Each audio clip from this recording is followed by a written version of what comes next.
Welcome to the Pathless Travel Podcast. This week, we are featuring a partner at McKinnon Leadership Group, Brad Sytsma.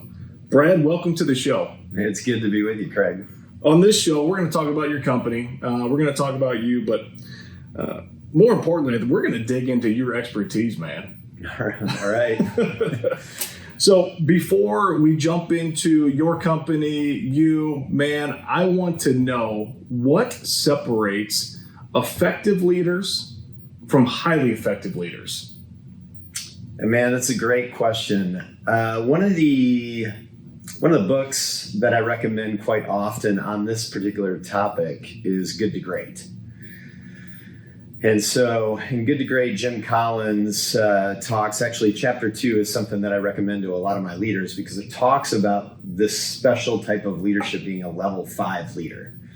And so Collins defines level 5 leadership as a paradoxical blend of personal humility and professional will. And he differentiates the level 5 leader from the level 4 leader. And I really believe that the difference between the level 4 and the level 5 is that difference between an effective leader and a highly effective leader. So anyway, just some of the differentiations there. The level 4 leader tends to be the genius. And they tend to be the genius in the room, whereas the level 5 leader develops geniuses. So the difference there is one tends to build their leadership around their own vision, and the other really builds their vision and where they're going with a highly effective team. So highly effective leaders build great teams. One last thing I'll say is to be an effective leader, one of the things that we would say is that the greatest quality in leadership is humility. The greatest quality in teams is trust. And then the greatest quality that builds trust is vulnerability or authenticity. So to be effective, you need to at least be humble, be able to build trust by being vulnerable and authentic. And, when there's trust, imagine the ROI. So you coach anywhere from 20 to 30 different leaders on an annual basis. You've been leading people, teaching leadership skills since 1996. You've been with McKinnon Leadership Group since 2016. Been doing this for 8 years. Tell us about McKinnon. Yeah, so McKinnon Leadership Group it's a boutique firm, and my partner Rob McKinnon founded McKinnon and Company back in 2006, and Rob was actually my coach back then. And along the way, we became friends, and he began sort of propelling me on this route to be a coach. But we partnered up in 2019, and really McKinnon Leadership Group were really focused on helping leaders know themselves better than they've ever known themselves before, and then lead out of the best version of themselves possible. So, and then that trickles into their teams, into everybody they lead. So the key, though, is helping leaders know what they don't know about themselves. So you get to coach business leaders. How in the world did you get into it? Why did you get into it? Yeah, so I've been in the nonprofit space for 20 years, and really my job in that space was developing leaders in different age groups. So I was with an organization called Young Life. So working with middle school kids, high school kids, college students, and then working with successful leaders in the community. I had to do a lot of fundraising. And so I just began to find that leaders in general love to have a sounding board. They love to have somebody work with them on who they are and what's possible with their talents. And so right around 2014, I really was trying to figure out in many ways what was next in terms of my career. So Rob McKinnon, who is my partner today, encouraged me to go through coaching school. And I did. And it was through that experience with coaching school that I really felt called by God to be an influence to influencers. And ultimately, that's being behind closed doors with successful leaders, again, helping them know what they don't know about their leadership, and then get to know themselves better than they ever have, and then lead out of the best version of who they are. So I mentioned at the start of this episode that I was a college basketball coach for 11 years, and I played college basketball for 2 different coaches. So I've been around a lot of coaches, and each coach is different. Mm-hmm. And I'm sure that's the case with you guys. So my question is, how do you do it? What's the framework in how you approach working with somebody? Yeah, so we believe great leaders know how to be aware, know how to make their own assessments, and know how to make their own adjustments. And ultimately, the great coaches, the great leaders, they know how to self-lead. And so our process, which is really a 6-month process, and we have different frameworks that fit multiple levels of leadership within companies. But our bread and butter really is our 6-month process that is designed for CEOs and top level leaders. And that 6-month process, again, it drills into those 3 things of how do I be more aware of who I am and how I lead? How can I make my own assessments so that I can self-lead and ultimately then make my own adjustments? And so our framework is really designed around helping leaders go through that process of aware, assess, adjust. And what's the reason for that type of a framework? Yeah, I think the reason is transformation. So a lot of coaching is situational, tactical, transitional, but we really have emphasized our framework being transformational for coaches. For leaders. You have a leadership coach. I do have a leadership coach. And it's always, I always find it interesting.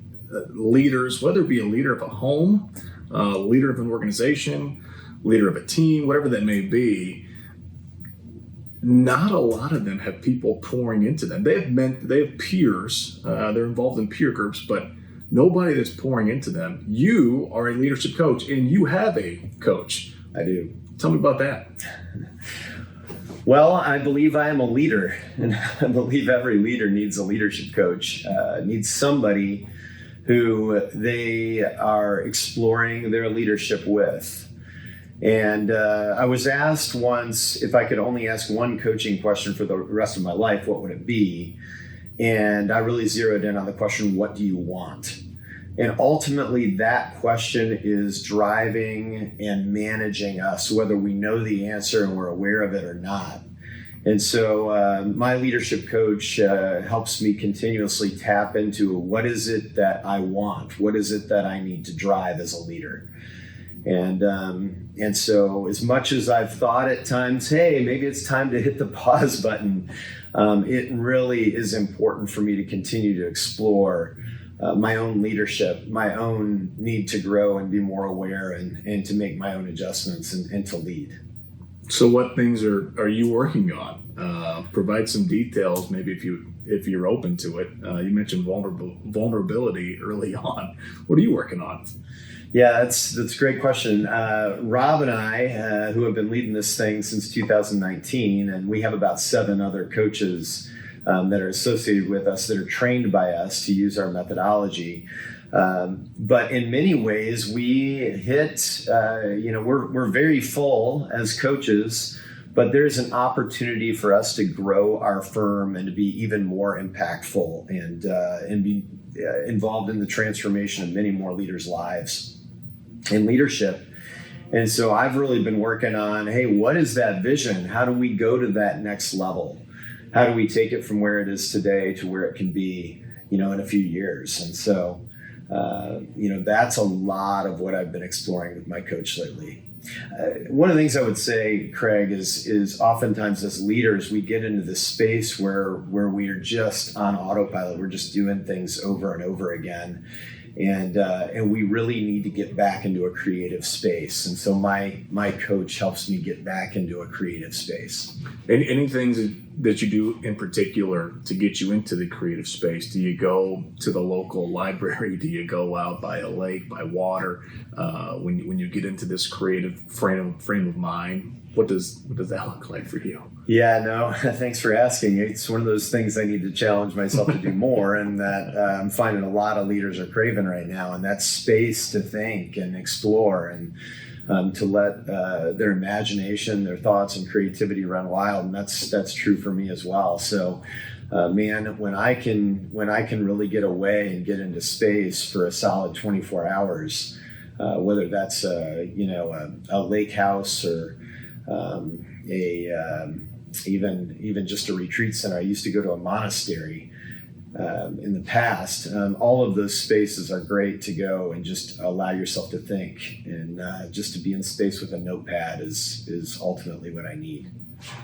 What do you find to be some of the top challenges that leaders are facing, and then also how do you help them navigate those waters? Mm-hmm. Yeah, and actually I've mentioned a couple of those just in my own story today. One of the spaces is a lot of successful leaders they've hit their targets, and they really need, they're what we call on autopilot. They're just kind of coasting along. And so one of the challenges is to get out of autopilot and get back into creativity, to define new targets, new visions, and go after them together with their teams. Another thing that a lot of leaders, I've got several leaders right now who are all craving exactly what I just talked to you about before, and that's getting into space. Mm-hmm. And so they want to connect with their thoughts, they want to connect with their emotions, and they want to reconnect with their purpose. Mm-hmm. And so we would say that every leader is four-dimensional, but oftentimes leaders are only showing up in one or two of those dimensions. So the four dimensions being physical, intellectual, emotional, and spiritual. And a lot of our leaders just need to get in space and to connect with their own creativity, their own sense of purpose all over again. So lastly, the other challenge I would say is a lot of leaders don't understand that their strengths and weaknesses are connected to the same motivation. And they don't know exactly what that motivation is. But, if you think about, I heard this question recently about basically the question ought to be less about how do I lead and more why do people follow? And I think a lot of people, again, it goes back to that humility piece, trust piece, authenticity piece. A lot of leaders who have been successful are incredibly dynamic, but they don't understand sometimes how they're showing up in the room in a way that's not super authentic. Mm-hmm. And so what followers really want is authenticity. And so leaders need to connect with, hey, what motivates that tendency to be inauthentic? So Brad, there's coaches all over the place. There's leaders that need coaches all over the place. If I'm a leader and I'm looking for a coach, what separates a coach from the next coach, would you say? Yeah, it's interesting because you can easily, as a coach, when a leader calls me, I can easily get wrapped into talking about myself and my own credentials. But the reality is a great coach is going to move the conversation into what the leader wants to focus on, how the leader wants to grow and change. So ultimately, I would say a great leadership coach is somebody who's you're not going to be doing all the asking. They're going to be doing all the asking, and you're going to be doing more of the sharing, because the goal is to get down to the crux of, hey, how do you want to grow and change? And a great coach will take you into that space. So how do you find the right fit? What are some questions that one should be asking to identify, I'm going to be spending, you said 6 months. I'm sure you've got clients that have been with you for beyond 6 months, mm-hmm. Probably years. What kinds of questions should leaders be asking to identify the right fit? That's a really great question. I think what leaders need to be looking for is chemistry. And some of those, again, how natural is the experience when they're talking with a coach, I think is a really important question for a leader to gauge as they're exploring it. And again, some of those questions may be less about credentials and more just simply about like, who are you? Who am I? And, do we have, can we connect well with each other? Mm-hmm. We kick this thing off with, what's the transition from an effective leader to a highly effective leader? What are some characteristics of a highly effective leader? Yeah, again, I would say humility is actually, even Jim Collins, who wrote the book Good to Great, would say that humility is the X factor in leadership. And that's not self-deprecation. Humility, true humility, has the ability to say, these are the great strengths that I bring into the room. These are the great weaknesses that I bring into the room. I need to find a team and surround myself with a team of people that complement my strengths and complement my weaknesses. We've talked a little bit about McKinnon. We've talked a lot about just kind of the ways in which you're helping your leaders and just things to think about. And I think it's rich in content. What about advice that you would give? You're giving advice, offering up advice, hearing advice on a regular basis. What's some advice that you give to a younger Brad as you now know what you know, and you wish you knew what back then? Yeah, that's a great question. I think what I would say is be curious. Our tendency when we're younger or when is to try to sell ourselves to have the answers. And I would encourage a younger Brad by saying, you don't have all the answers. Be curious, ask more questions. Don't take criticism personally. Learn from it. Can you point to a situation of your past where that's maybe drawn you closer to that answer? Yeah, absolutely. So, I mean, again, I was with in the nonprofit space for 20 years and lived in Louisville, Kentucky. Really challenging leadership experience. And I'd come into that situation sort of feeling like I had the formula for success. And that formula wasn't really working. And I couldn't figure out why it wasn't working. And I ended up being coached by Rob McKinnon in that process. And the opportunity was to slow things down, to listen, to be curious, and again, to not take what other people were saying personally, but as an opportunity to grow in my leadership. So what was that moment like? Was it a situation that was mismanaged? Was it a risk that you took? Was it just an absolute failure that caused you to, because you're now on this trajectory, right? You are now working with top level leaders, CEOs of companies. So we've now fast forward, a decade, 2 decades. Mm-hmm. But was there a moment or situation? I just remember there were a lot of fires going on, and part of it was I was trying to have my hands in everything, and I needed to get my hands out of things. So back to this highly effective leader piece. Again, I would go back to these 3 things of the most important characteristic of a good leader is humility. Most important trait of a great team is trust. And the thing that builds trust is vulnerability. And I would tell you that actually, yeah. So getting back into this for a minute, I had a board chair at the time who we would meet every Thursday morning and for coffee, and she would start our conversation by looking at me and saying, there's just the 2 of us, every problem we have starts in this room. And I was so used to looking out and saying, look at the problems out there. She helped me focus on the reality that the problems started with the two of us. Mm. And if I wanted things to change as a leader, then I needed to be the change that I wanted to see. And, I wanted more trust and more grace and more humility and all of those kinds of things in the mission that I was leading.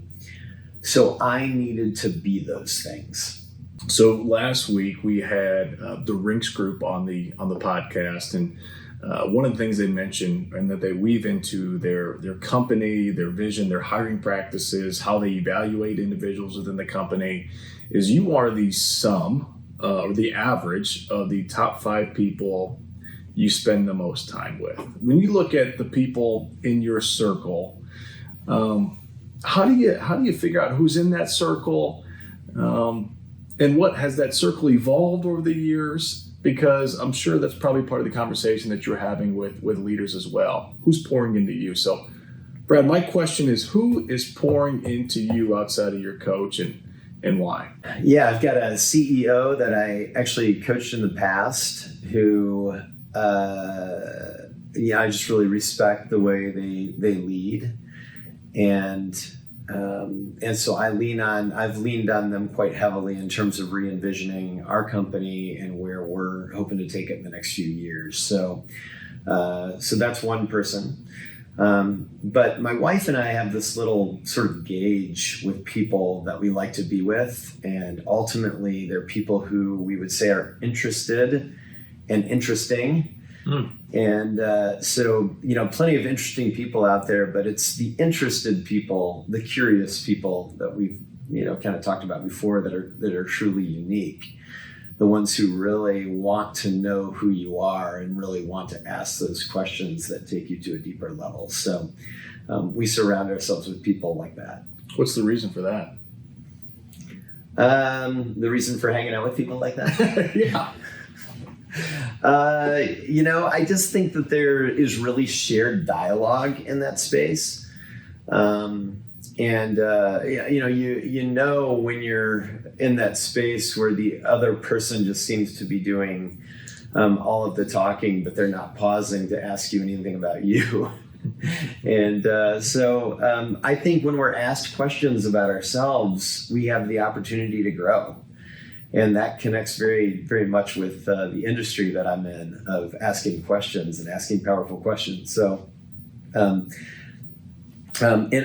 other thing I would say is we don't surround ourselves with yes people. We want to challenge our views, challenge the beliefs that we have. And I think having people in the room that really push back and is really, really healthy for us, at least. Well, you've mentioned Jim Collins on the podcast. You shared a book with me. Did Rob write it?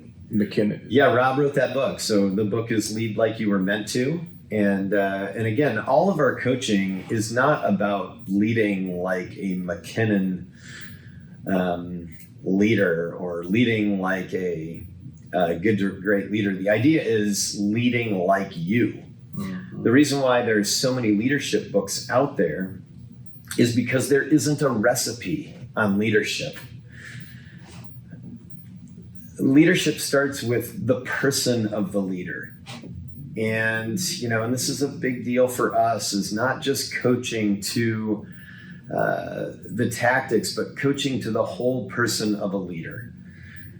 And, I just asked a leader last week, hey, what's been the ROI on our coaching? And oftentimes they'll say, this work has superseded my work life. I'm not just becoming a better leader with the people that I lead at work. I'm becoming a better leader at home. And that's just sort of naturally emerges, I feel like, in our process. And it's amazing to hear that. Sometimes you want to hear like a number of like the difference it's made. 34.5%, Brad. Yeah. I actually have had a leader who told me that the ROI was 110 million. but and that's great, and that's tangible. It's kind of really tangible and so forth. But it's the intangibles that really make this meaningful. When you hear about the difference that it's making in people's marriages and in their parenting. Another leader, I've had multiple leaders who have learned to not work on vacation and to shut it all down. And some will talk about how they used to take their laptops with them, and their family would be out on the beach and they would be inside, cranking emails out. And so hearing about leaders who are letting that go for a whole week and focusing on their family is really important for them, and it refreshes them for when they come back to lead their people at work. So I'm going to try and bring this whole thing full circle here as we start to close out the episode. Jim Collins, you've talked about him. You've talked about your wife, and you guys look at people that are interested and interesting, and challenge you to think again. And a great book I'd recommend, Adam Grant, Think Again. We are in a book club together, and one of the books that we've recently read is Atomic Habits. Yep. So, what are some habits that either you have or you've seen come across that leaders have that make them more effective throughout their day, a more optimized week, high performance? How would you answer that? Well, the great thing about the book club and Atomic Habits is not just what the book has to say, but it's the chance to engage with people like you, Craig, because you know that because of your habit of how you're drinking water in the morning, that's been that's been something that I've taken on as well. But it was great to hear something tangible like that from you. I think a lot of leaders, the leaders that really take time in the morning to prepare themselves for the day, to me, those are some of the most important disciplines that are out there, is the morning routine, so to speak. And I think great leaders have a great morning routine. I also think that great leaders know how to shut it down at the end of the day and call it a day. And because ultimately getting enough rest is another really important habit for helping leaders get through the day. If we just go back to the 4 dimensions, the idea is to prepare your body, so your physical dimension, prepare your thinking, your intellectual dimension, your emotions, which is the emotional dimension, or your feelings that happen throughout the day. And then ultimately, all of that flows out of the spiritual dimension, which is purpose, identity, beliefs, and values. And so it's, the great habits that leaders have are when they are really preparing themselves 4-dimensionally for the day and throughout the day. A couple of quick hit questions here for you. Okay. Top books, favorite books, go. Leadership is an Art by Max Dupree. 4 Obsessions of an Extraordinary Executive by Patrick Lencioni. And I'll just go into a faith-based book, The Ruthless Elimination of Hurry. It's a great book. By John Mark Comer. On Becoming a Leader by Warren Bennis. Okay, what's one of the most worthwhile investments you've made in your life? Time, money, effort? Yeah, I would say one of them is going to coaching school. And I would tell you that I think coaching school is for everybody, because coaching school just trains you to ask really powerful questions. And so that was a great investment. Some of the other investments I've made along the way in terms of assessments and things like that have really benefited my coaching. Certainly investing in being trained by Rob McKinnon back in 2015, that was a huge investment. The last thing I would tell you, just on a personal level, I would tell you investing in vacation and meaningful time with my wife Amy and our family. That is one of the best investments we make annually. Favorite assessments that there's a bunch of assessments out there. What's your favorite assessment? Well, I mean, some of them goes back to the assessments we use.